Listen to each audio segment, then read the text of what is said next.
support and guidance had always provided the needed impetus. I thank you, Your Excellency, for the strategic leadership you provide in the fight against corruption.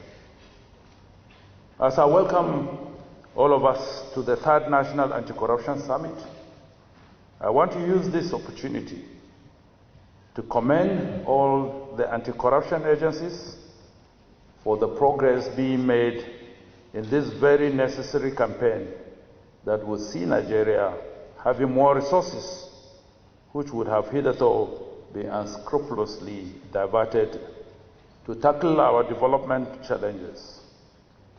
Permit me to particularly commend the ICPC and its management for its foresight in introducing and consistently convening the National Anti-Corruption Summit since 2019. Its alignment with one of the 9 priority areas of President Muhammadu Buhari's 9-point governance roadmap, that is fighting corruption and improving governance, provides a necessary condition for effective and efficient utilization of resources that are becoming more scarce as our population grows and demands to satisfy this growing population equally expands. Today's event, with the theme Corruption and the Cost of Governance, New Imperatives for Fiscal Transparency, is meant to appropriately refocus all arms of government and their agencies on the need for more openness in the use of financial resources to purposes for which they are meant, to reduce the cost of governance, which we have been shown to be a major facilitator of corruption.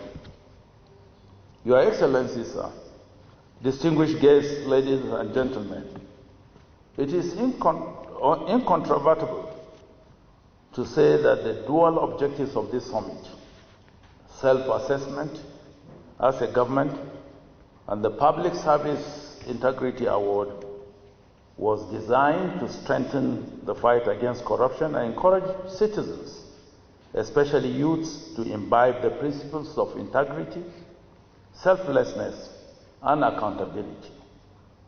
Recognizing and giving persons of integrity awards by no less a person than a president locally and globally recognized as one who personifies integrity is no doubt a life-changing experience to the awardees and Nigerian youths watching the program, as they will know that this administration recognizes and rewards integrity, and that integrity pays. In line with the theme of today's summit, I speak on the role of the executive arm of government to lead, as it has been doing, the constant quest for improving cost of governance by ceaselessly reinventing itself. This is imperative because we are dealing with systemic corruption, and this implies that corruption has permeated the fabric of society, including governance.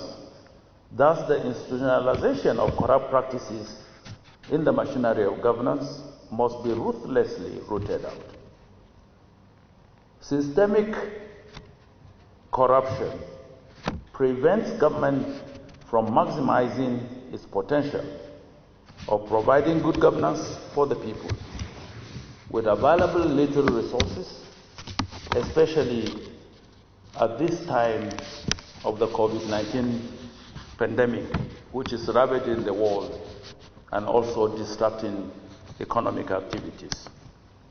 Government is highly worried that about 60% of federal government's overhead expenditure in 3 years, between 2012 to 2014, was spent on travels, maintenance, local and international training, welfare, office stationery, consumables, honoraria, etc. Recent data from the Budget Office indicates that the actual MDA's recurrent spending is still on the rise, from 3.61 trillion in 2015 to 5.26 trillion in 2018 and 7.91 trillion in 2020. President Muhammad Buhari's administration has therefore been unrelenting in making sure that our little resources will no longer be budgeted and or used for frivolities, hidden in fake projects, unnecessary travel, wasteful overhead costs, meaningless capital projects that do not improve the lives of the people, and remuneration for ghost workers. We also remain focused on getting back our resources that have found their ways into the private pocket of those who fraudulently orchestrate the budget processes for their selfish desires. As a government, our concerns have always been and would always be continuously reflect and take measures to mitigate the negative consequences of unrestrained cost of governance. It is increasingly becoming public knowledge that our anti-corruption agencies, especially the ICPC, are doing a lot in the area of prevention and also recovery of diverted or stolen public funds, building the capacity of MDAs to resist corrupt practices, promoting ethical values through the National Ethics and Integrity Policy of Government. Some of the capacity building measures include system study and review of operations of MDAs, corrupt risk assessment or corruption risk assessment, and the establishment of anti-corruption monitoring units in all MDAs. Recoveries of public funds in recent years have no doubt demonstrated the strong resolve of government to stem financial hemorrhage and promote initiatives towards curbing illicit financial flows. Your Excellency, distinguished guests, ladies and gentlemen, you would all agree that this administration has so far demonstrated and still continues to demonstrate its determination to fight corruption and remove governance and improve governance, no matter what it takes. And howsoever corruption fights back with the stolen resources at its disposal. I wish to once again congratulate the ICPC for its result-oriented, technology-driven, law and order and prevention-based initiatives in the fight against corruption. We must do all we can to eliminate corruption from governance and strengthen fiscal transparency rather than focus on the pursuing the money after it has taken flight. I must not fail to congratulate the integrity awardees of this year. Presidential recognition by President Muhammadu Buhari, a global icon of integrity, is a one-time, lifetime opportunity that you and your families will cherish forever.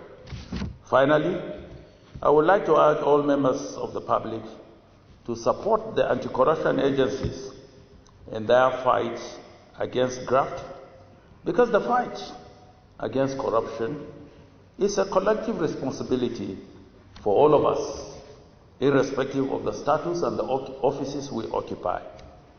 If we do not fight corruption and kill it, like the President would always say, corruption will kill our country. I thank you for your kind attention, and I welcome you to this session. Thank you, and God bless.